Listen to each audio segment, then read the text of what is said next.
Hello dear students, welcome to my channel that is mind your science. और मैं चंद्र प्रकाश आपके साथ टेस्ट सीरीज़ कंडक्ट कर रहा हूँ। टेस्ट सीरीज़ की लेक्चर्स शेयर कर रहा हूँ जो कि आज हमारा 13वां लेक्चर है और 13वीं सीरीज़ है। और यूनिट हमारी जो आज के क्वेश्चंस हैं दैट इज़ कोऑर्डिनेशन केमिस्ट्री। ये यूनिट आप देख रहे हैं 4 मार्क्स की यूनिट है, 4 नंबर के इसमें से प्रश्न आने हैं और कुछ क्वेश्चंस मैंने आपके लिए पहले से नोट डाउन कर दिए हैं और आप पहले मैं इनके साथ आपको डिस्कस करूंगा, फिर उसके बाद आप इनको नोट करेंगे, उसके बाद फिर आगे प्रोसीड करेंगे। तो पहला प्रश्न है, define the following terms. Coordination isomerism क्या होती है? B part is linkage isomerism. दोनों डेफिनेशन का सेक्शन है, डेफिनेशन के साथ एग्जाम्पल लिख देना है आपने। तो this is your first question. Question number second आप देख रहे हैं स्क्रीन के ऊपर, write the IUPAC names of the following coordination compounds. तो ध्यान से नोट करेंगे। कोऑर्डिनेशन स्फीयर है ये, CO कोबाल्ट, NH3 का 6 टाइम्स, कोऑर्डिनेशन स्फीयर बंद, Cl3 क्लोरीन की 3 टाइम्स। बी है बेटा again coordination sphere cobalt CO, NH3 5 times, Cl और फिर bracket close Cl2। K3 bracket के iron Fe bracket small bracket Cn 6 times bracket close. D K2 bracket platinum Pt Cl4 bracket close. E K3 Fe bracket C2O4 whole thrice bracket close. And these are the coordinate compounds जिनके आपने IUPAC names लिखने हैं। तो general जो इस chapter के अंदर ज़्यादातर क्वेश्चंस जो हैं IUPAC नेम्स के आए हुए हैं और कुछ क्वेश्चंस थ्योरेटिकल हैं जो मैं अभी आपके साथ डिस्कस करूंगा। तो जैसा कि आप टेस्ट सीरीज़ के क्वेश्चंस को देख रहे हैं, उनको देखना ही नहीं है, उनको अपनी कॉपी पे नोट डाउन करते हुए उनकी प्रैक्टिस करनी है। तो that is the main motive of conducting the test series, जो कि आपको बहुत बेनिफिट देने वाला है अगर आप ध्यान से इनको करेंगे। क्वेश्चन नंबर 3 है बेटा, how does crystal field theory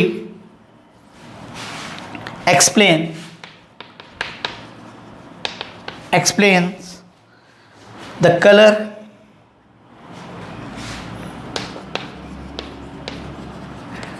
of the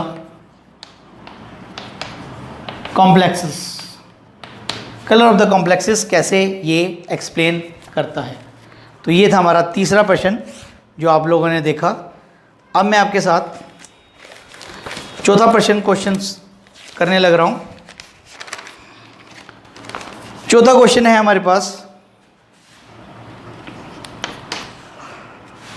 discuss the theoretical question जैसे बताया, डिस्कस द मेन फीचर्स होते हैं points of first theory that is called as Werner's theory. Werner's theory के मेन पॉइंट्स आपने discuss करने हैं इस क्वेश्चन के तहत। क्वेश्चन नंबर 5 हमारे पास है बेटा, क्वेश्चन नंबर 5वां, define the term ligand. Define the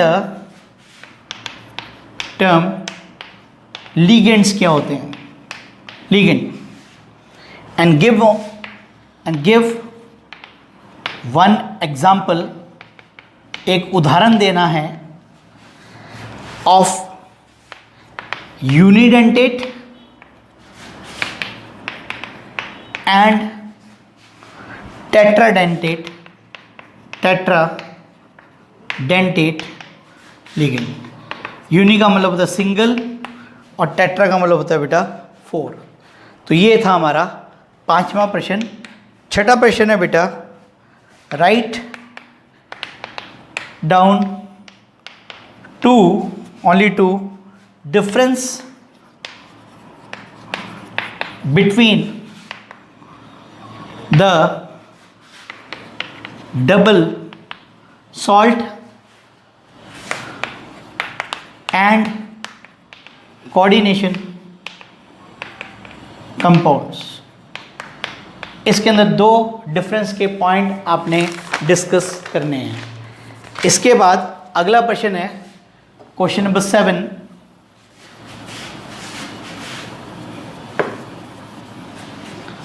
सातवां प्रश्न आज का सीरीज का, डिफाइन द फॉलोइंग। अगेन आया define the following.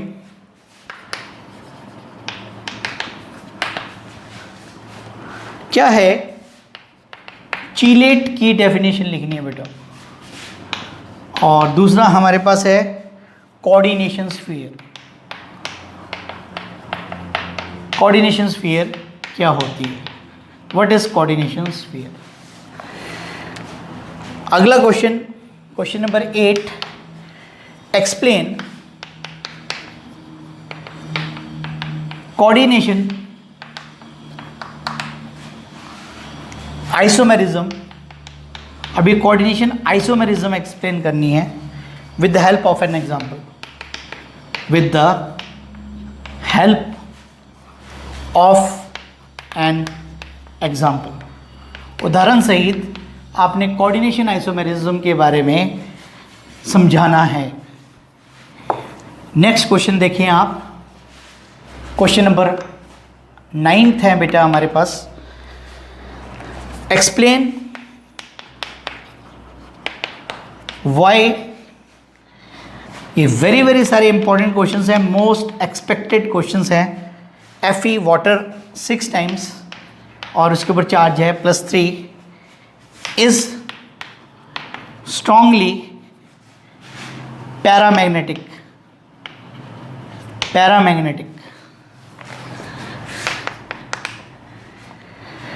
Where S, जबकि आयरन के साथ ही साइनाइड लगा हुआ है 6 टाइम्स और इसके ऊपर भी चार्ज +3 है, इज वीकली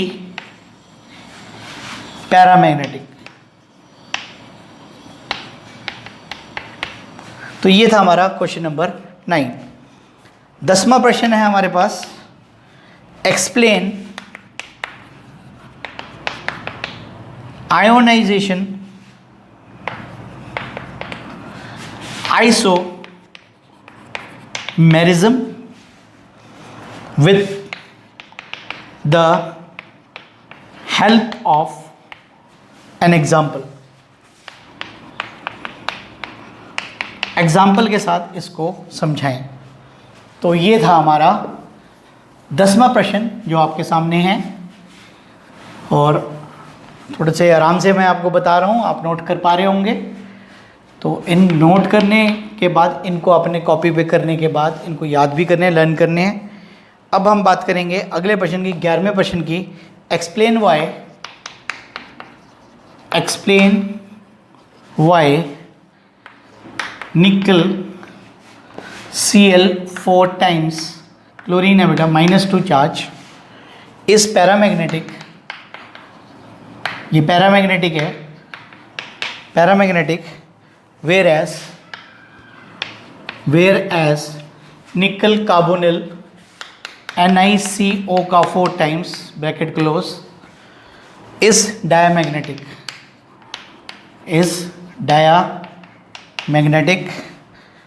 दो बोथ आर टेट्राहेड्रल, क्योंकि दोनों के दोनों टेट्राहेड्रल है, फिर भी ये अलग अलग क्यों हैं? एक डायामैग्नेटिक है तो दूसरा पैरामैग्नेटिक क्यों है? ये वैलेंस बॉन्ड थ्योरी से जितने क्वेश्चंस हैं वो आए हुए हैं इसमें से, जो कि आप देख रहे हैं। और 12वां प्रश्न है हमारे पास, write the IUPAC names of the following.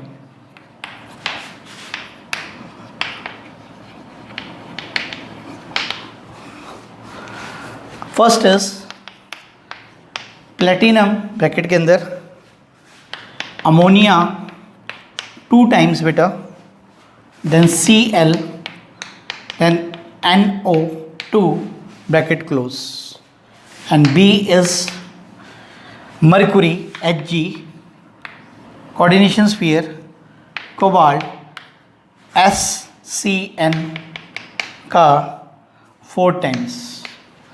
तो ये 2 हो गए हमारे। तीसरा है हमारे पास bracket CO cobalt, chlorine 2 times, EN diethyl diamine 2 times। अगला है बेटा पोटेशियम 3 times, क्रोमियम अंदर और ब्रैकेट के अंदर C2O4 का थ्राइस बेटा। और पांचवा भी है इसमें, पाँच से पहले क्योंकि सेमेस्टराइजेशन था उस टाइम, तो ये यूनिट 10 नंबर की थी, तो 5 नंबर का यही कोऑर्डिनेट कंपाउंड्स के ही क्वेश्चन आ जाते थे। तो अब तो ये 4 नंबर की यूनिट है, इतने नहीं आएंगे, 2 ही आएंगे। तो प्रैक्टिस आपको लेकिन सारी करनी है। CO NH3 5 times और CO3 कार्बोनेट ब्रैकेट क्लोज। तो ये था हमारा, ये कौन सा क्वेश्चन था हमारा 12वां प्रश्न। तो ये आप नोट कर लें, आराम से नोट करें इसको ध्यान से, कि कोई भी चीज़ अगर आप गलत नोट करेंगे तो आपका आंसर सही नहीं निकलेगा। तो ये ध्यान से आपने नोट कर लेना है, मैंने सारा एक्सप्लेन करते हुए बोला है। अगला क्वेश्चन है explain why cobalt NH3 6 times plus 3 charge is an inner orbital complex। ये इनर ऑर्बिटल कॉम्प्लेक्स है। whereas जबकि अगला दिया है निकल Ni NH3 का 6 times plus 2 charge is an outer orbital complex। तो ये आपने एक्सप्लेन करना है कैसे ये इनर ऑर्बिटल है और कैसे ये आउटर ऑर्बिटल कॉम्प्लेक्स है। इसके साथ अगला जो प्रश्न 14th है हमारा, जो आपके साथ मैं शेयर कर रहा हूँ, this is very very important, अभी 2019 में भी आया था। डिफाइन होमो लेप्टिक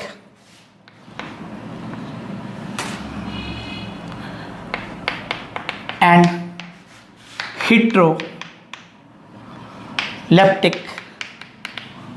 हेट्रोलेप्टिक कॉम्प्लेक्सेस।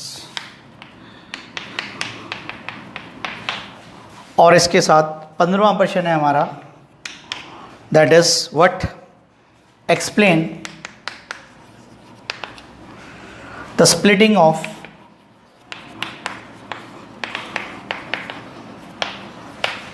D orbital. कैसे डी ऑर्बिटल स्प्लिट करता है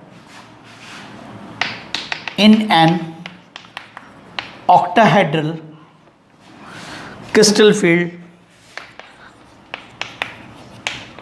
octahedral crystal field.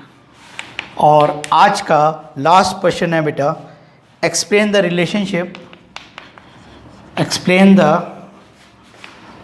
Relationship between stepwise stability constant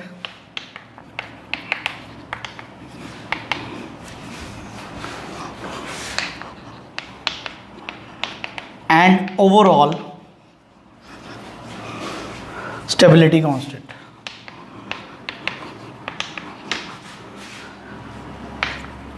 crystal field theory के अंदर ये डेराइव किया हुआ है हमने ये वाला आर्टिकल। तो ये हमारा आज के टेस्ट सीरीज़ नंबर 13 था, जो आपके सामने मैंने शेयर किया। तो आपने सारे क्वेश्चंस अपने नोटबुक पर लिखने के बाद जो लिख लिए होंगे साथ साथ, और इनको इनके आंसर्स को फाइंड आउट करते हुए इनको आपने लर्न करना है बेटा, और लर्न करने के बाद एक बार फाइनली दोबारा अपने आप इनको लिखना है। और इस प्रकार से अगर आप तैयारी करेंगे, जैसा मैंने बताया है अपने लेक्चर्स के अंदर, बार बार बता रहा हूँ कि आपके जो एग्ज़ाम अभी बचा हुआ है, जो श्योर शॉट है होने हैं पेपर एग्ज़ाम्स, 10वीं का तो बता दिया है कि 10वीं का तो रिज़ल्ट अब 8 तारीख को आ रहा है, हमारे 8 जून को आ रहा है, मंगलवार को।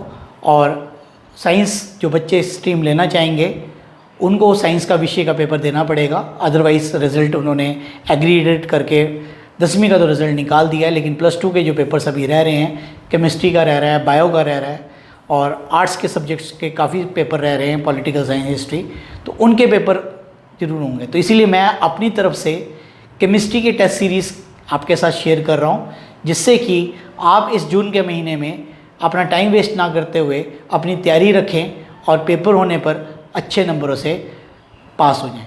तो thank you for watching my channel.